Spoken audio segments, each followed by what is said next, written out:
Hey everyone, it's David Barnett from the David C. Barnett blog site where I talk about buying and selling businesses and managing small businesses and all kinds of other things that people might want to ask me about.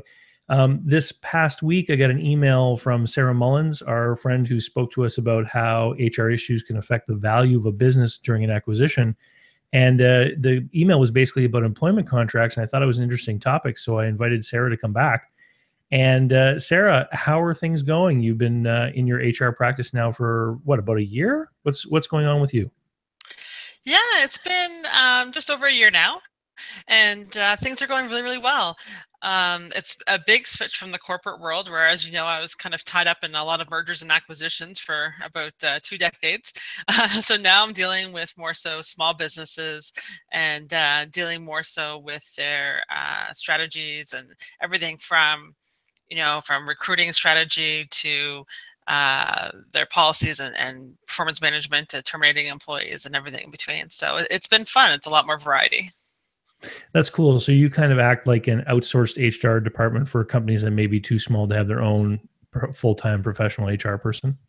I do. I have kind of two kind of buckets of clients, I guess you could say. Those small, almost kind of micro clients that may only have a couple of employees and just need some help with some small projects like some policy development and such. And then I have another bucket of clients that have me on a retainer. So I may even have office hours with them where I'm in there actually building relationships with their employees and helping them out on a more long-term basis, providing ongoing support.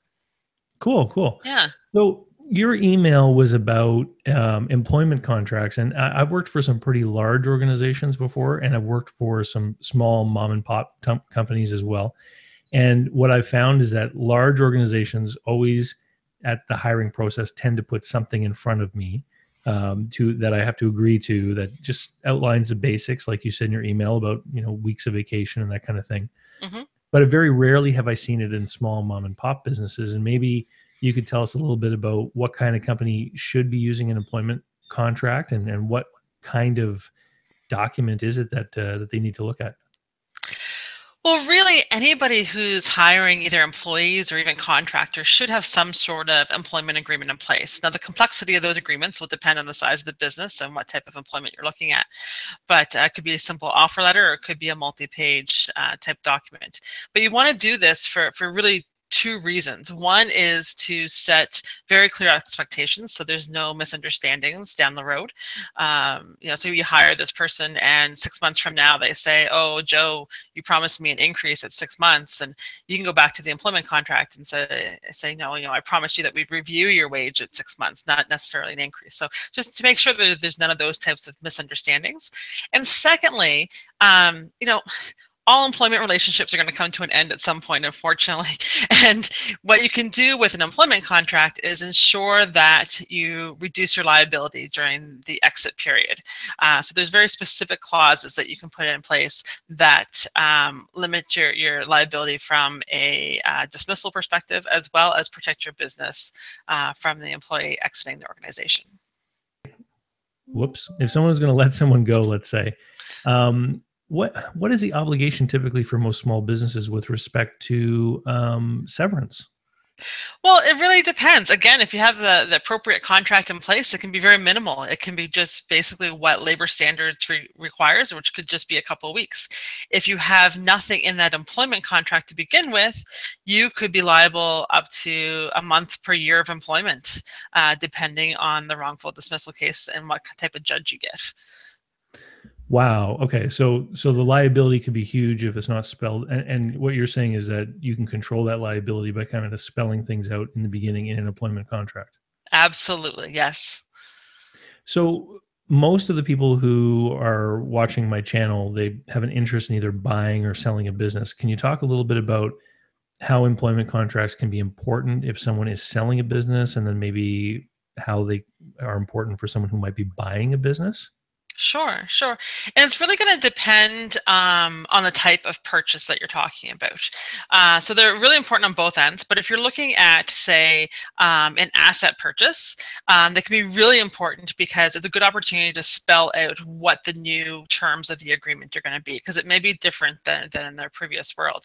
So you're going to have a new effective date. You're going to spell out what they're going to be receiving and that sort of thing. It's also a good point during an asset purchase for the seller and the purchaser to discuss who's going to be liable for those previous years of service. Um, Right. Now, and this is because in an asset sale, technically what's happening is the seller is terminating the employees and the buyer is engaging them anew, right? it can be. Again, it depends on what you negotiate during that. That is an option with the asset purchase rather than the share purchase. So that is something that you're going to want to discuss. So is the seller going to pay off those employees, or is that liability going to carry over, or is it going to be a combination of the two? And So in the deals that I've been involved with, Sarah, what typically happens is the employees, even if it's an asset deal, are offered a job with the buyer. mhm, And typically those people say, yeah, I want to continue to receive a paycheck. And typically the offers are under the same terms and conditions as they used to work under anyway. So okay, people are informed of the transaction. They're given these job packages where they can basically sign on under the same terms and conditions. And pretty much everyone simply does. And then they carry on. So are there cases where people might say, no, I don't want to? And would that instance create a problem for the seller, for example? absolutely. That could definitely be the case. You also run into the scenario there when they automatically sign on, the purchaser is taking on that liability. So if you have a 20-year employee, um, then you're taking on those years of service. And keep in mind that in some provinces, like Nova Scotia, that person can be difficult. It could be difficult to get rid of that person if they're not a good match with your organization because of their years of service. And so, in your experience, typically these rules can vary by jurisdiction, right? Yeah, yeah. Okay. So, when in an asset sale in Nova Scotia, what you're saying is that newly hired employees by the buyer may not necessarily be under, for example, a 90-day probationary period at that point. Oh, absolutely not. Okay. No, if it really, again, it's going to depend on how you set up the purchase agreement as well as that employment contract and how it's going to look. Okay. So it sounds to me like there could be some hazards here. Someone like yourself probably is very useful in making sure that people control, especially when you're talking maybe about employees who might be highly paid. Hmm. Um, there could be a lot of potential liability if things aren't handled right. If the employees don't seem eager to simply go along with the new owner. Yeah, absolutely. Absolutely. And with the years of service, so when you speak specifically to Nova Scotia, it's interesting because we have what I refer to as the 10-year rule, where after 10 years of employment, you cannot terminate that employee unless you have just cause or you're eliminating the position. So if you purchase a company and they have long-term employees, you could know a month in that they're just not going to be a fit with your organization. But if they've been there over 10 years, you can't do anything about it. Wow. Yeah. That's crazy. Okay, I'm in New Brunswick, and I don't believe that we have rules like this. There's that And rule does not exist in New Brunswick now. okay, right. And all the deals that I've ever worked on have been in New Brunswick, and basically one of the big advantages that of reasons why people will do the asset sale is because effectively what happens in New Brunswick is all the employees are terminated and they're done, Yeah. and then they take a new job with the new owner, and it creates this break in that continuity. Yeah. And it's one of the reasons why business people in particular like this kind of thing. And then even the seller, if they sell the business and move on, and then there's a problem with an employee, well, they've already terminated the employee, so they're done with them. Okay. And so it can work out pretty smooth. Now share sales, of course, whole different ball of wax, because technically the employees are employed by the corporation, Yeah. and when the ownership of the corporation changes, then there's been no change at all No. to the employment history or what have you. So if somebody was planning on selling their company, what kinds of things do you think that they might want to do in their employment contracts to be able to facilitate that? Is there anything they can do to make it easier? Well, definitely. having things like we talked about with that, having a termination clause outlining what the terms will be if the employment relationship ends. Those types of things definitely help and would be more attractive to any purchaser. Um, and just making sure that things are documented, making sure the contracts first exist, because a lot of times in my acquisition world, we were acquiring companies and these contracts just didn't exist. And that's why even with a share purchase, we often created employment contracts just so everyone has a clear understanding of what the current state is, Right. because sometimes that was unclear, and just to document that and have the effective date of transition documented, so a purchaser can start or a seller, sorry, can start preparing their business like that, making sure that there are contracts in place and making sure that all the details are included and that the liability is reduced as much as possible. So earlier, I gave the example of how I've worked for some really small mom and pop businesses that didn't, they weren't strong on paperwork, right? So it's basically, hey, come and join us, and now you're an employee, and Mhm. nothing was put in front of me. So, what are some of the worst things that can happen in that scenario? Um, well, as I said, it's just kind of people not knowing what's going on. Employees thinking that they're entitled to something that they're not. I've seen mistakes simply in salaries. I've seen people who were paid the wrong salary, not what they originally agreed to. And if weren't checking their pay stubs regularly, sometimes they just didn't notice. I had somebody who was paid the wrong salary for almost a year before they realized that it was the wrong number. So those types of errors and omissions can be avoided by having an employment contract. And again, on the flip side, that liability piece, making sure that you have confidentiality agreements and non-solicitation agreements. In some areas, you can have a non-compete put in there, depending on how that non-compete is worded.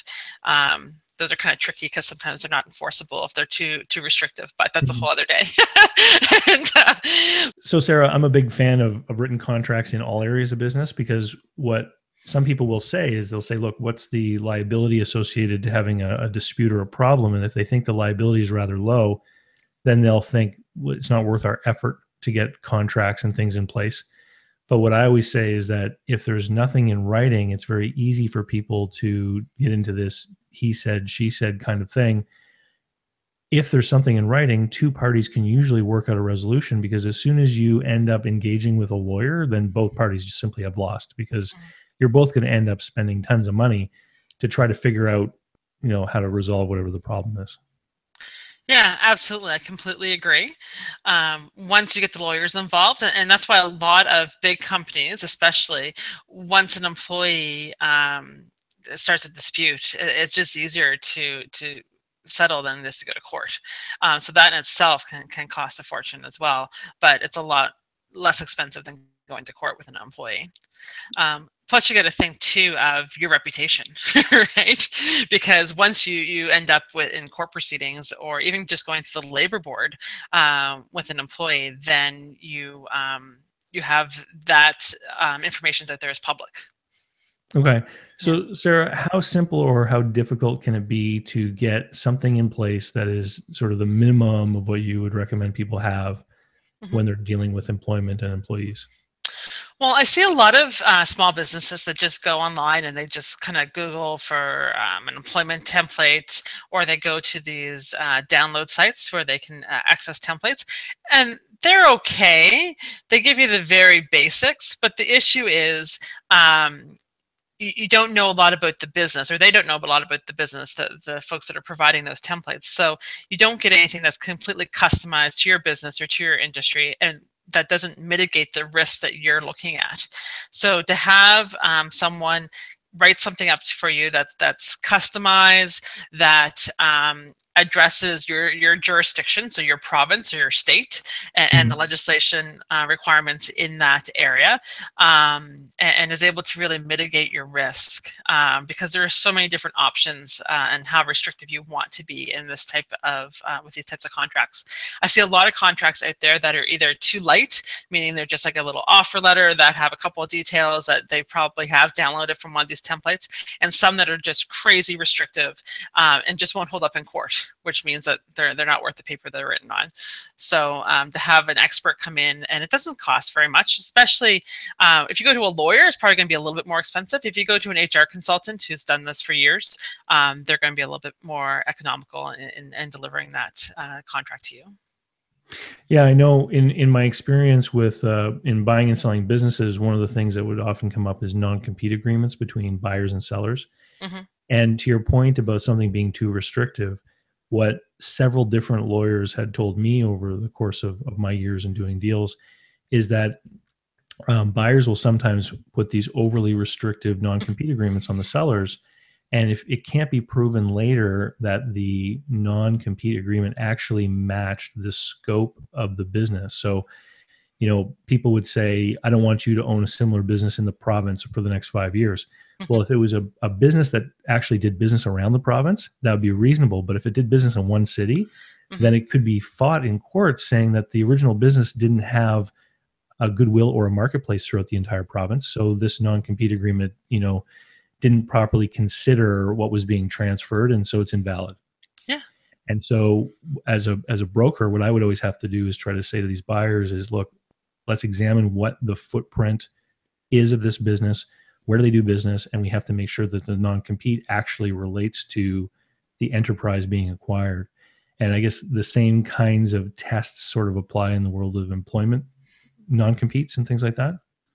Absolutely. It's the exact same test. So if you are hiring a salesperson, you cannot say that they cannot sell for any other company within your city, right? You can say that they can't go to the direct competition for X amount of months. 5 years would be way too restrictive. I like anything that's less than a year, even, because that gets you over that time that they might be upset and try to steal your customers. And there's a non-solicitation, which is a whole other can of worms, right? You can have non-solicitation without a non-compete, and a non-solicitation would just be, you will not come after our customers or our employees. So there's a lot of different approaches that you can take, but yes, absolutely the same type of concept. All right. Well, Sarah, if there's anyone out there watching or listening that would like to get in touch with you to find out how you could help them, what's the best way to reach you? Just go through my website, uptreehr.ca, and you can book a consult there. I offer three complimentary 30-minute consults, so we can discuss what's going on and go from there.